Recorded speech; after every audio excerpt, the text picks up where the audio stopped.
poder servi-los mais uma vez com a ministração do Evangelho. Agradeço ao pastor Walter, em especial, pelo convite e espero, anseio que o Senhor tenha misericórdia de mim e fale à sua igreja. Alguém disse que quando o pregador ele expõe fielmente a palavra de Deus, é o próprio Deus falando. Então minha oração é que o Senhor me conceda a luz do Espírito, graça divina, para expor fielmente a palavra dele aos irmãos. Amém? Eu convido os irmãos a abrir a sua Bíblia em João, capítulo de número 18. João 18, nós vamos ler do 1 ao 11. João, o Evangelho segundo escreveu João, 18, do 1 ao 11.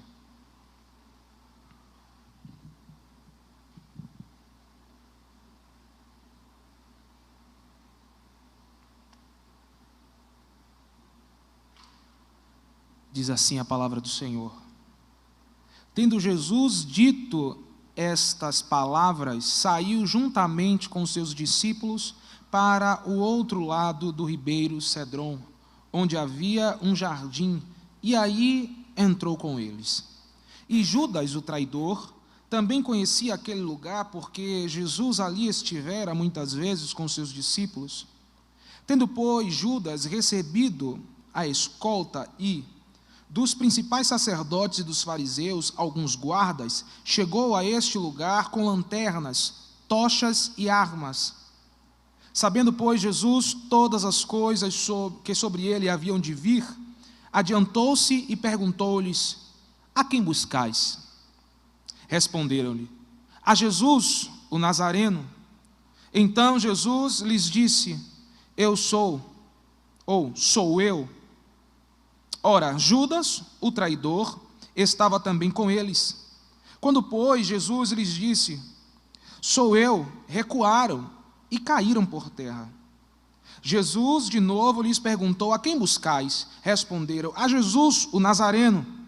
Então lhes disse Jesus: já vos declarei que sou eu. Se é a mim, pois, que buscais, deixai este ir, para se cumprir a palavra que dissera: não perdi nenhum dos que me deste. Então Simão Pedro puxou a espada que trazia e feriu o servo do sumo sacerdote, cortando-lhe a orelha direita, e o nome do servo era Malco. Mas Jesus disse a Pedro: mete a espada na bainha. Não beberei porventura o cálice que o Pai me deu? Só até aí. Um dos livros mais famosos de literatura fantástica que nós temos no meio cristão é do famoso C.S. Lewis, ou C.S. Lewis, como conhecemos, As Crônicas de Nárnia. E são 7 crônicas.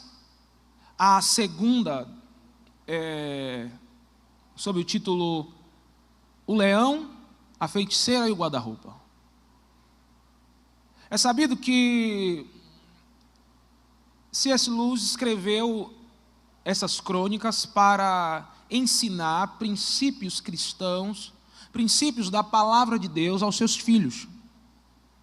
E em O Leão, a Feiticeira e o Guarda-roupa, de alguma forma ele retrata a redenção dos homens por intermédio do sacrifício de Cristo. Esse figurado pelo leão, cujo nome é Aslan.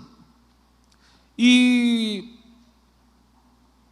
logo após o leão, ele se colocar no lugar do traidor, de um dos irmãos, Pevensey, traidor chamado Edmundo, o leão, então, ele diz que vai se entregar no lugar deste jovem.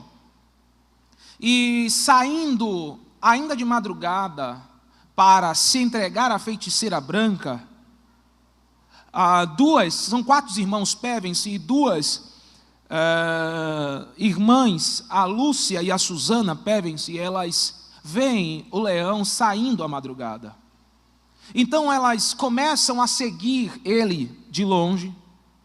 Aslan, o leão, então percebe e chama elas para perto e diz que elas podem fazer companhia a ele, mas só até um certo ponto. E ele então pede para que essas 2 crianças firmassem esse acordo de que, a certo ponto, elas teriam que ficar de longe, somente observar aquilo que ele ia fazer.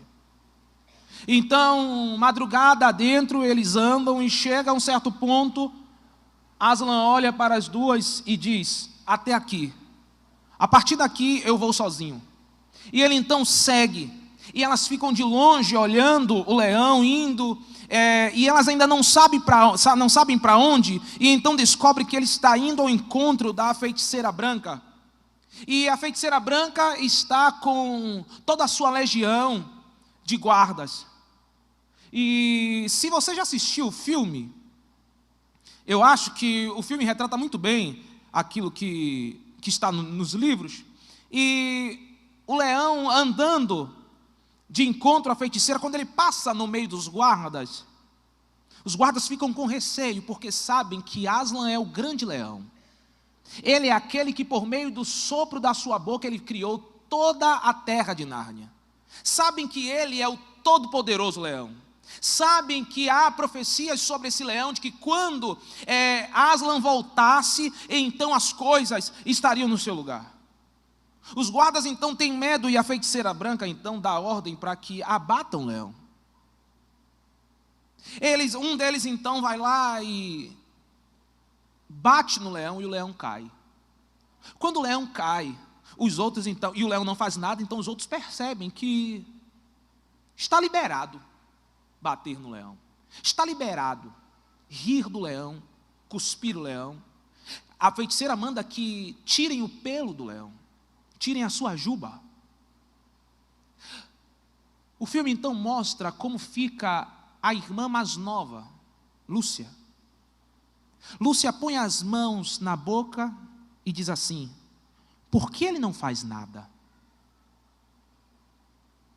Por que o grande e todo-poderoso leão não faz nada? E o que me chama a atenção nessa parte da história é porque ela retrata justamente o que pensamos quando chegamos em momentos da nossa vida em que o grande leão parece abatido e parece não fazer nada. Lúcia aprendeu, no pouco tempo em Nárnia, de que a grande batalha que vai ter só é possível ser vencida com o leão. Porque agora esse que é o todo-poderoso leão, esse que conseguiu livrar o seu irmão traidor da mão da feiticeira branca, porque agora esse poderoso leão está ali apanhando de meros guardas da feiticeira branca, porque agora esse poderoso leão está deixando que tirem a sua juba, e ela vai ver então ele ser morto. E elas 2 choram copiosamente. Mas o que me chama a atenção é quando ela diz: por que ele não faz nada? E eu quero falar nesta manhã com os irmãos sobre quando Deus está no controle, mas parece que Ele não está fazendo nada. Nós que tanto falamos neste mundo de trevas, neste mundo vil, nesse mundo mal caído. Essa semana eu estava vendo uma notícia sobre 6 pessoas que sumiram de uma família. Sumiram. Entre elas, 2 crianças. E a polícia tem a ideia de que, na verdade, o próprio marido da família, o pai da família, junto com o seu pai, ou seja, com o avô dessas crianças, foi quem matou toda a família. Eu sei que isso não é bom de ouvir, mas eu quero que você preste bem atenção para que a gente entenda como normalmente a coisa é. A polícia tem essa ideia de que muito provavelmente foi o pai das crianças. Por que isso? Porque a mãe vendeu uma casa por R$400 mil. E isso provavelmente atiçou o seu esposo a fazer essa barbaridade. Às vezes nós estamos em histórias como essas. Em história que nós dizemos assim: como pode? Como pode Deus permitir isso? Como pode eu chegar a este ponto da minha vida? Pois bem, o texto que nós lemos, nós vemos Jesus, lemos que tendo Jesus dito essas palavras, saiu juntamente aos seus discípulos para o outro lado do ribeiro Cedron. Jesus estava indo para o Monte das Oliveiras, o jardim do Getsêmani, que quer dizer lugar de prensa. O nome é por causa de algo que você conhece muito bem, como se tira o azeite da oliveira. Ela é prensada. Enquanto ela é machucada, espremida, o seu azeite puro vai saindo ali. E é muito interessante que justamente quando Jesus vai ser esmagado, ele vai especialmente ao Monte das Oliveiras. Jesus foi ao Monte das Oliveiras depois de ter intercedido ao Pai pelos seus discípulos e por nós, porque ele disse que orava não só por aqueles, mas por aqueles que ainda iriam crer. Jesus orou por mim e por você. Depois disso, então, ele segue a sua sina e vai então ao Monte das Oliveiras. E nós lemos que Judas, o traidor, versículo 2, também conhecia aquele lugar. E ele, por que Judas conhecia? Judas conhecia porque aquele era um lugar comum para os discípulos. Ali Jesus já esteve pregando o seu famoso sermão escatológico, onde ele diz quais sinais haveriam de ser quando estivesse perto do seu retorno. Ali Jesus orou. E retorna agora também para orar, embora João não ache importante, pelo menos não para aquilo que ele quer nos passar, para a mensagem que ele quer nos passar, mas é neste momento aqui que Jesus faz a famosa oração, onde ele diz: Pai, se for possível, tira de mim esse cálice, todavia, não seja feita a minha vontade, mas a tua. Jesus então toma o caminho do Getsêmani e Judas, o traidor, também conhecia este lugar. João não vai também, diferente dos outros três, dizer que Judas beijou Jesus e entregou Jesus, apontou quem era Jesus com um beijo. Mas ele não está esquecido de que esse é o traidor. João, na verdade, está nos direcionando para outro caminho. João está olhando para essa mesma cena, mas de outra forma. Já vista que cada evangelho ele tem o centro da sua mensagem. Só que no versículo 3 diz que Judas não estava ali só. Judas foi tanto com os guardas do templo, que são judeus, mas também com a guarda romana. E acredito que ali está se mostrando a participação de todo o mundo naquilo. Não só judeus, mas também o restante do mundo. Então, os romanos, que representam o restante do mundo, e os judeus estão ali para prender aquele que Pedro disse assim: olha, tu és o Cristo, o Filho do Deus vivo. Estão ali para prender aquele que andou sobre as águas e convidou Pedro para andar sobre as águas, e o próprio Pedro caminhou sobre as águas, depois afundou, mas não podemos esquecer que ele caminhou sobre as águas. Estão ali para prender aquele que disse: Lázaro, sai para fora. E Lázaro, então, o morto, ouviu e atendeu ao convite desse homem. Aqueles soldados, meros soldados, vão prender o Deus encarnado, o Deus Todo-Poderoso. Versículo 4 diz que, sabendo, pois, Jesus todas as coisas que sobre ele haviam de vir, adiantou-se e perguntou-lhes: a quem buscais? Ele é o Deus Todo-Poderoso. Ele não foi surpreendido, e é isso que João quer nos mostrar. Ele não foi surpreendido, ele sabia o que estava acontecendo e o que estava para acontecer. Ele já esperava aquilo. Lembrem, estamos lidando com o Rei dos Reis, o Senhor dos Senhores. Ele apenas se esvaziou, ele apenas se humilhou, mas continua detendo todo o poder em suas mãos. Jesus não só tem o conhecimento das coisas que vão acontecer, mas Jesus ainda coopera para que as coisas aconteçam. Nos evangelhos sinóticos, várias vezes Jesus, ele vai dizer: olha, está perto em que o Filho do Homem seja entregue ao mundo. Quando chega bem perto, ele diz assim: vamos a Jerusalém para que o Filho do Homem seja entregue. Ele está de acordo com o plano do Pai, ele sabe tudo o que vai acontecer e coopera para isso. Ele poderia muito bem dizer: não, eu vou ficar aqui onde estou, e eles que venham me buscar, mas ele faz questão de ir para Jerusalém, e depois faz questão de estar em um lugar não cheio das multidões que sempre o cercavam, mas está num lugar somente ele e seus discípulos, ou seja, presa fácil. Mas João diz, ele sabia de todas essas coisas, ele conhece todas as coisas, ele é o mesmo ontem, hoje e eternamente, ele é o alfa e o ômega, o princípio e o fim. Ele sabe daquilo que nós não sabemos. Melhor, ele prescreve as coisas. Então Jesus não foi tomado de assalto. Jesus sabia o que ia acontecer e foi ali para isso. Versículo 5 então diz: responderam-lhe, a quem buscais? Jesus perguntou, então responderam: a Jesus o Nazareno.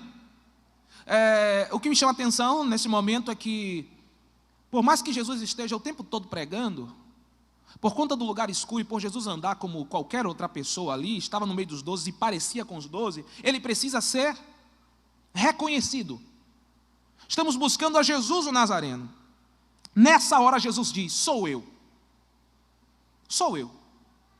E então o texto diz que os soldados, os romanos, e os soldados judeus, aqueles que foram lá para prender Jesus, aqueles que têm tochas por conta da iluminação, mas também têm paus na mão, caso haja uma rebelião, uma revolução, caso Jesus resista, aqueles que foram armados para lá, quando ouvem Jesus dizer: sou eu, recuam e caem. Por que eles caíram? Por que eles caíram? O que é que João, diferente dos outros evangelistas, quer nos mostrar? Dois grandes comentaristas, faço menção deles, do Novo Testamento. Atualmente, hoje, se não número 1 está entre os 3 maiores, que é o D.A. Carson, e no século passado, já falecido, o F.F. Bruce, dos grandes comentaristas do Novo Testamento. E eles estão de acordo de que, embora Jesus respondesse o simplesmente sou eu, no grego está escrito ego eimi, que é o eu sou.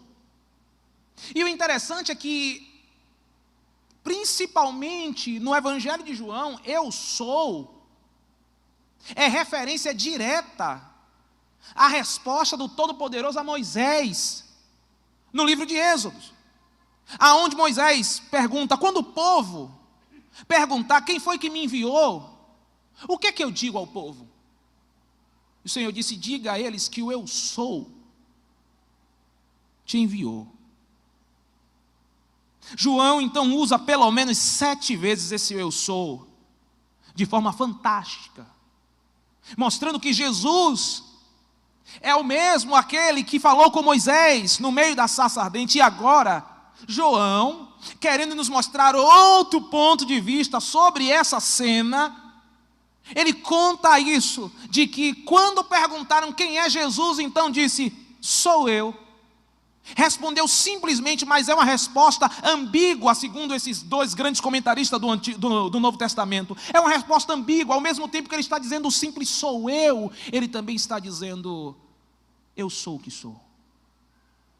Ele está dizendo: eu sou o Todo-Poderoso. Ele está dizendo: eu sou aquele que era e que há de vir. Eu sou aquele que criou todas as coisas. Eu sou aquele que, pelo poder da palavra, somente disse: haja e ouve. Haja e ouve. Ao declarar o seu poder, João Calvino vai dizer que para aqueles soldados, embora fosse uma simples resposta, para aqueles soldados é como se fosse uma tempestade, ou como se fosse um raio caindo naquele lugar, o que faz com que aqueles homens estejam aos chãos agora atordoados. Eu quero que você preste bem atenção nisso, porque a gente vai chegar já já em Pedro.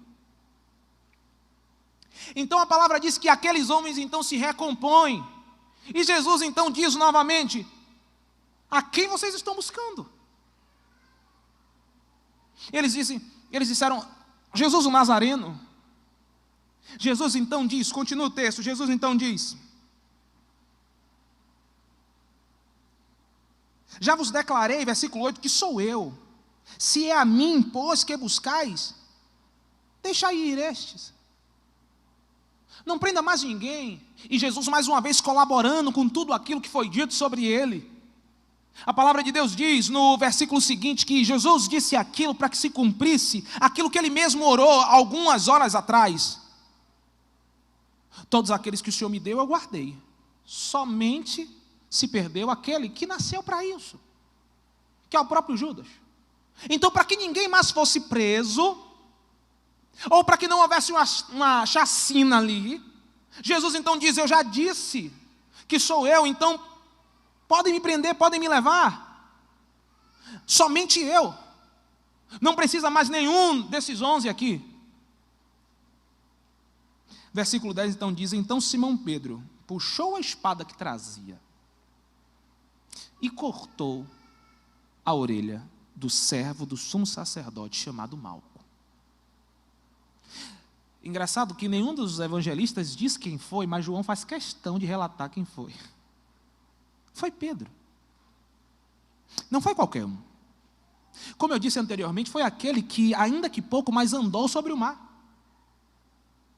Foi aquele que teve a grande revelação. Eu poderia dizer que era o mais crente dos 12. Ele teve a grande revelação. Certa vez eles estavam para entrar na cidade, então pediram o imposto. Jesus disse assim: ó, vai, pesca. Você vai achar na boca do peixe o valor. Dê por mim e por ti. Que experiência maravilhosa.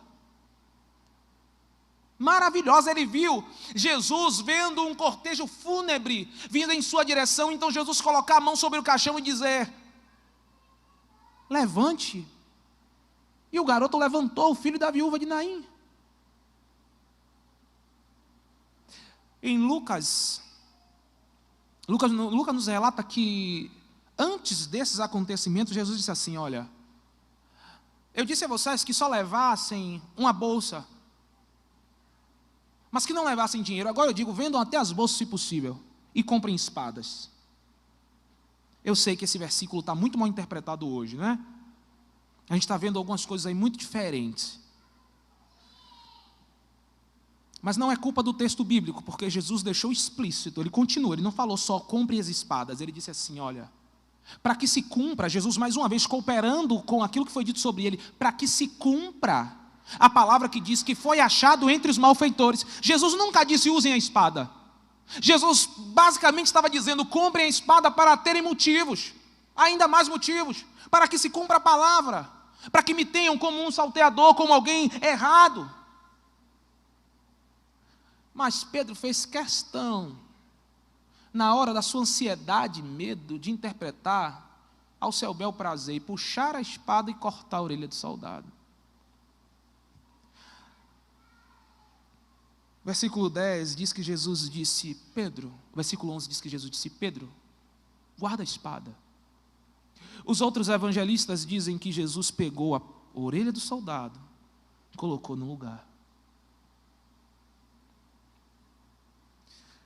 Jesus então diz: não beberei, porventura, o cálice que o Pai me deu? O que Jesus está dizendo é sério? É sério que você vai interferir nos planos do Pai?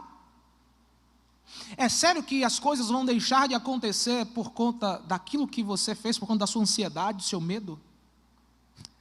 É sério, Pedro, que você quer... Eu sei que você acha que quer ajudar, mas é sério que você quer atrapalhar os meus planos, Pedro? É sério, Pedro, que o maior inimigo do meu plano é você? Analisa comigo. Jesus deixa bem claro, só levem a mim.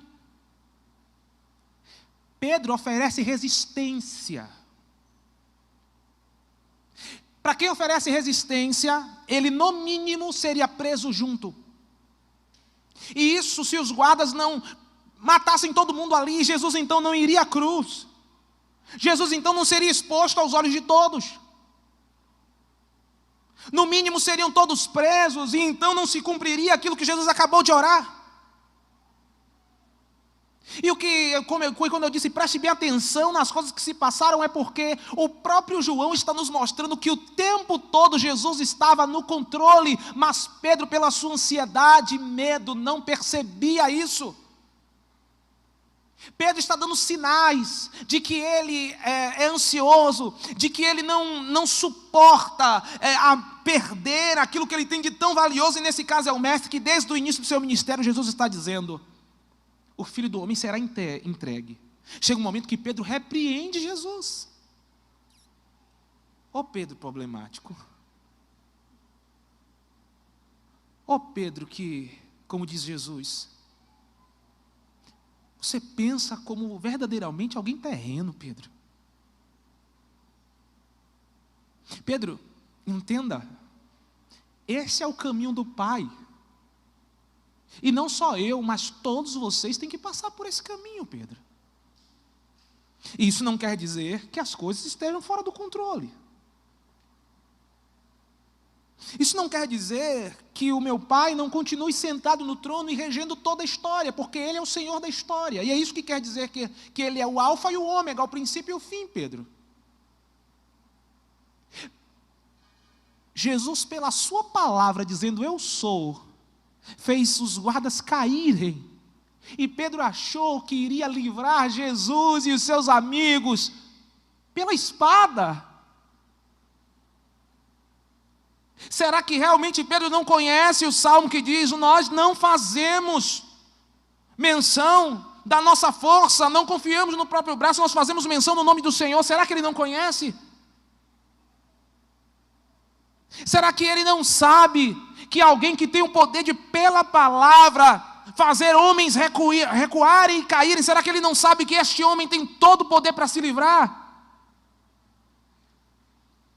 Se não me engano é Lucas que vai dizer que Jesus ainda diz assim: olha, se eu quisesse, o meu Pai teria enviado aqui miríades de anjos para me libertar. Mas a ansiedade, o medo de Pedro não permite que ele espere mais um segundo. A ansiedade, o medo não permite que ele deixe as coisas na mão do Eterno. E deixa eu te dizer, ansiedade e medo, Dr. Russell Shedd disse que ansiedade é duvidar do caráter de Deus. Ansiedade e medo já levou grandes homens a naufragarem. Ansiedade e medo já destruiu outras histórias. Eu vou citar uma. Certa vez Deus chegou para um homem e disse assim: Abraão, sai da terra da tua parentela para a terra onde eu te mostrarei e farei de ti uma grande nação. O tempo passou, as coisas estão desenrolando e Sara está ficando cada vez mais velha e ele também está ficando cada vez mais velho. E Deus então visita, Deus e mais dois, que depois se mostram anjos, porque são esses que vão olhar como as coisas estão em Sodoma e Gomorra. E então Deus diz: olha, daqui a 1 ano voltarei e visitarei Sara. E a Bíblia diz que Sara riu. Não só dessa vez, mas Deus falou outra. E Abraão diz: como pode eu com 100 anos e minha mulher com 90 anos? Eu com 99 e minha mulher com 90. E as Sagradas Escrituras dizem que o tempo passou. E o que foi que Abraão e Sara fizeram? Sara disse: olha, é certo que não vou te dar filhos. Então vai, toma a minha concubina e tem um filho com ela. E Sara está com toda a boa vontade do mundo. Sara quer que se cumpra a palavra de Deus, ela está com toda a boa vontade do mundo. Mas o que leva a Sara a tomar essa atitude é porque ela é muito diligente para as coisas do Senhor. Eu não estou dizendo que não era. Não, o que leva a Sara a tomar essa atitude é o seu medo e a sua ansiedade. Ela está olhando para as circunstâncias e dizendo: é impossível que Deus faça isso. Então toma a minha concubina e faz isso. Abraão então, também com seu medo, a sua ansiedade, com toda a sua racionalidade, ele olha para as circunstâncias, como Pedro olhou para o vento e para as ondas. E então Abraão naufraga e diz: então tá bom. Toma, agora eles dois colocam outra pessoa. Veja como, quando nós queremos passar à frente de Deus, como colocamos até outras vidas no meio disso. Agar agora está no meio da história. Sabe onde é que essa história vai dar? Vai dar em uma mulher no deserto, com seu filho deixado distante, para que ela não ouvisse o choro da criança, sofrendo, dizendo: não tenho forças para ver ele morrer. Não tenho forças. Essa é a história do pai da fé. Pai da fé. Sabe outro ponto interessante da história de Abraão? Deus está conversando com Abraão, então Abraão diz assim: olha, eu tenho Ismael. Eu fiz o que o Senhor disse que ia fazer e não fez. Eu fiz o que o Senhor demorou. Eu fiz aquilo que era impossível. Eu ajudei os seus planos. Eu dei aquele empurrãozinho, Senhor. E Deus olha para o que ele fez e diz assim: insuficiente. Eu nunca disse que você ia fazer, eu disse que eu vou fazer. Moisés diz assim mesmo: olha, como é que eu posso fazer? E Deus diz: quem disse que é você, Moisés?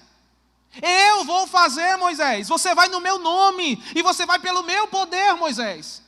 Moisés, quando aprende isso, Deus diz assim: eu vou mandar um anjo. Ele diz: não, se for um anjo, não me faça sair daqui. Demorou, Moisés, para aprender. Abraão teve que passar por um problema enorme familiar, por conta da sua ansiedade, do seu medo e da sua racionalidade, que são de alguma forma incompatíveis com a sua fé. Eu estou falando de Abraão porque a fé é compatível com o racional. Se você levar em conta que você crê naquele que é todo poderoso. Voltando para Pedro. Pedro está fazendo a mesma coisa. E é isso que nós fazemos. Quando nós cansamos de orar, o pastor Walter estava aqui falando sobre os vários pedidos que tem, sobre os vários pedidos que surgem aqui neste momento de oração. Imagine cada um de nós aqui com 1, 2, 3 pedidos. Mas tem gente aqui que tem mais de 1 ano orando. Tem gente aqui que tem 2, 3, 4, 5. Eu já conheci pessoas que disseram assim: ó pastor, eu já oro por tal coisa, pastor, há mais de 20 anos. Pior, a coisa só piora. Pedro está vendo Jesus se entregar e deixar que a coisa aconteça. E ele diz assim: como é que ele vai salvar o mundo assim? Levando às últimas circunstâncias, como é que ele vai salvar o mundo preso? Como é que ele vai libertar Israel? Porque esse é o grande sonho. Como é que ele vai libertar Israel crucificado? Não tem como, eu preciso ajudar. Como é que eu terei o meu grande sonho, que é ter uma família, se até hoje as coisas não se resolveram? Como terei um filho, se até hoje eu não engravidei? Como verei os meus filhos, como verei o meu esposo, a minha esposa, rendido aos pés do Senhor, se até hoje nem ouviram a mensagem do pastor Walter? Domingo ele foi, ela foi, ou eles foram. Preciso fazer alguma coisa. E aí muitas vezes nós colocamos os pés pelas mãos, e aqueles que estão em busca de casamento saem a procurar fora do rebanho de Deus. E aqueles que querem salvação começam agora praticamente a agredir com o evangelho pessoas dentro de casa. Já não leva mais fé agora, já não acredita mais e começa a ter um inimigo. Até outro tempo, cria de que Deus iria transformar. Demorou demais, agora praticamente tem um rival dentro de casa. Nós começamos a colocar os pés pelas mãos. E nos vemos muitas vezes como Pedro, somos os maiores inimigos da própria obra de Deus. Por que isso? Por que isso? Porque Deus não fez no tempo e do jeito que eu queria que Ele fizesse. Por que isso? Porque os anos estão passando, pastor. Os anos estão passando e tudo aquilo que eu pedir a Deus, o que eu tenho visto é o barco naufragando. Porque ao invés desse mar revolto tranquilizar, as ondas ainda ficam maiores, pastor. É por isso. Então eu resolvi fazer com as minhas próprias mãos. Deixa eu lhe dizer uma coisa. Graças a Deus, louvado e bendito seja o nome do Senhor, porque ainda quando nós somos os maiores opositores da obra dEle, Ele derrama da sua graça sobre nós. Não foi por conta de Ismael que Ele deixou de dar Isaque, e não foi por conta da loucura de Pedro que Ele deixou que todos fossem presos e até mortos. Ele vai lá e coloca a orelha no lugar. Ele vai lá e dá um filho a Sara, como ele disse que ia dar, mas no tempo dele e da forma dele, para mostrar que as coisas nunca fugiram do controle daquele que se assenta sobre o trono que rege o universo. Deixa eu te dizer uma coisa. Aquele que prometeu é fiel para cumprir. Por mais que as coisas desçam ladeira abaixo, Ele vai cumprir tudo o que Ele disse. Por mais que o mundo pareça contra, Ele vai fazer aquilo que Ele disse que faria. O que é que nós precisamos? Primeiro, nós precisamos voltar às Sagradas Escrituras para reforçar o nosso coração sobre quem Deus verdadeiramente é. De que Ele não trabalha com o nosso tempo, mas com o tempo dEle. De que Ele não usa os nossos caminhos, mas os caminhos dEle, que muitas vezes são inescrutáveis. Nós precisamos voltar à Escritura para reaquecer o nosso coração quanto à pessoa de Deus. Para voltarmos a lermos histórias como a de Davi, a de José. Para que melhor história que a de José, que sonha com os seus irmãos e o seu pai se prostrando a ele, e depois está num poço, depois está preso, prestes a morrer, passou 16 a 17 anos. Mas depois ele diz: meus irmãos, eu reconheço que tudo o que passei foi caminho de Deus para que eu estivesse aqui e ainda libertasse vocês. Precisamos retornar às Escrituras, para que o nosso coração não vacile, para realinhar a nossa rota, segundo aquilo que a Bíblia nos revela sobre a pessoa de Deus. Segundo, por favor, em nome de Jesus, confie no Senhor. Confie no Senhor. Se a sua fé está fraca, faça como o pai do jovem que era epilético. Ele olhou para Jesus e disse assim: Senhor, ajuda a minha fé. É como Pedro dizendo: Senhor, salva-me porque eu estou perecendo. Senhor, ajuda a minha fé, ajuda a crer de que o Senhor realmente pode fazer isso. Ele já está há anos vendo aquele menino se debatendo, muitas vezes caindo no fogo, muitas vezes caindo no rio, na água, quase se afogando. Ele está sofrendo demais e Jesus diz: você crê? Ele está dizendo: eu quero crer, não creio, mas eu quero crer. Então, se a sua fé está abalada, seja sincero, seja sincera para com Deus e diga: eu quero crer, ajude a minha fé.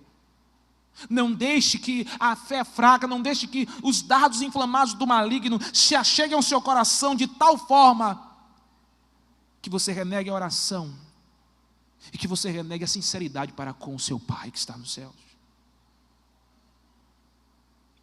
Por último, por favor, rogo-vos, pois, irmãos meus, se Deus disse que Ele está no controle, se Ele disse para você, como disse para Josafá e o povo de Israel: somente toquem, somente cantem. Se Ele disse, como disse para Abacuque: vai e fique na torre de vigia esperando eu fazer, então espere.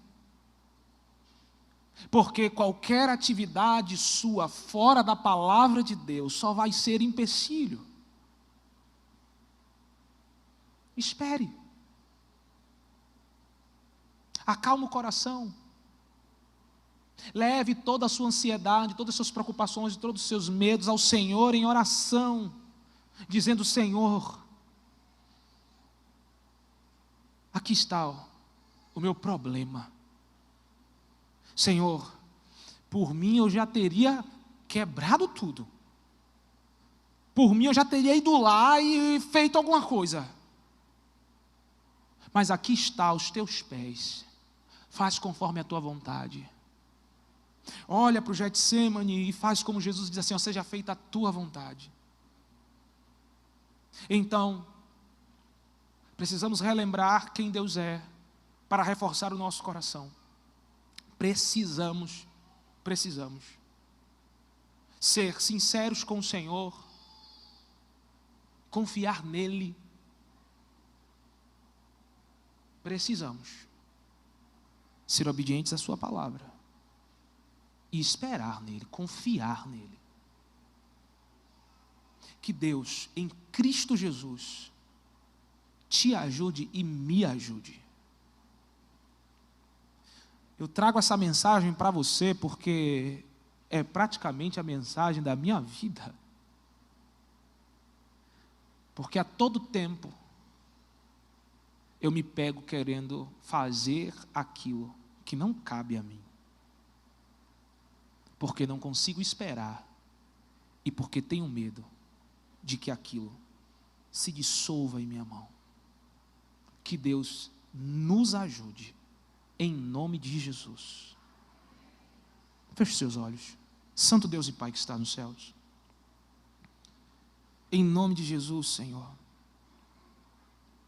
eu te peço, acalma o nosso coração.